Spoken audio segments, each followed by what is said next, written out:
People who have been a bit overweight have said, well, I may be overweight, but at least I'm still healthy. And there's a new study out that basically blows holes in that and says, you know what? No. If you're obese, you're more at risk of having a heart attack, you're more at risk of having a stroke, and even though you may appear healthy, your body is working overtime to keep your heart pumping and to keep that blood going to where it's needed throughout your body. And so the best thing you can possibly do is lose weight. Now, if you think about throughout the course of human history, how many people have been overweight versus how many people have been starving to death? To me, it's absolutely unfathomable that especially here in America, but all throughout the Western world, that people are just, they eat so much, they eat so many bad things for you, that they're basically killing themselves.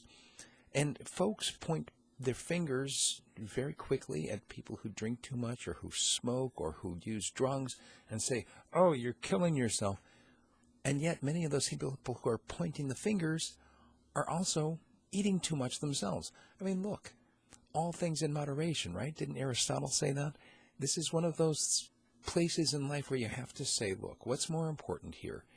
Eating healthy, eating whatever I want, being happy. There are all kinds of different aspects that you can take on this. My own personal journey was, I've always struggled with weight issues. I really have. Going back to when I was a kid, I was made fun of for being fat. And if you look at my school pictures all the way from the middle of elementary school up until junior high, I was fat. I mean, you could see it. And of course, my friends, closest friends, didn't really care. My family didn't really seem to notice. I look back at the pictures, and I'm like, yeah, I was definitely a little more than just chubby. It wasn't just baby fat. I was fat. What changed was when I began to get more active.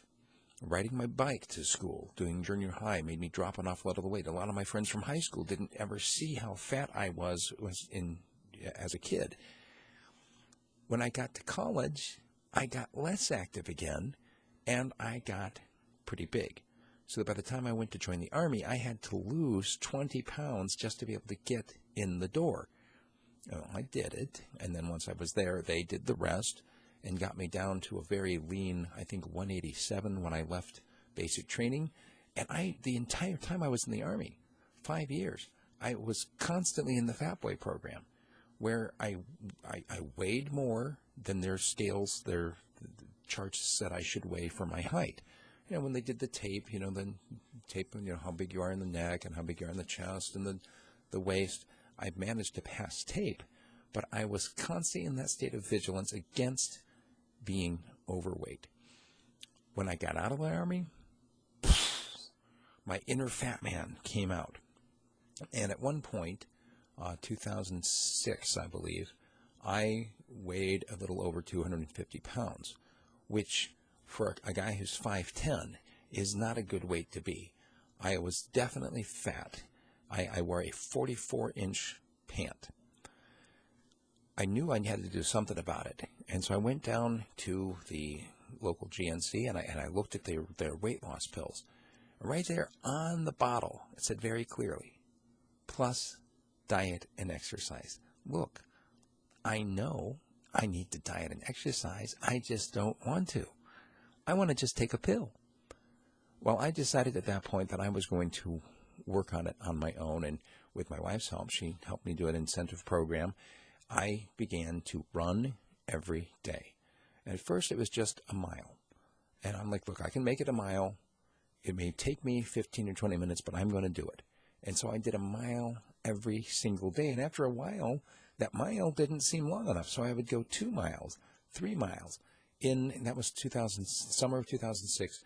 In the fall of 2007, I ran the Equinox Marathon. This is it's a success story in the sense that I got down to 178 pounds, less than I'd ever even been in the Army.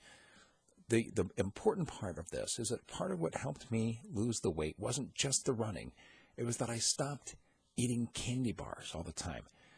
And I want to encourage you, if you're struggling with this obesity epidemic, it's up to you.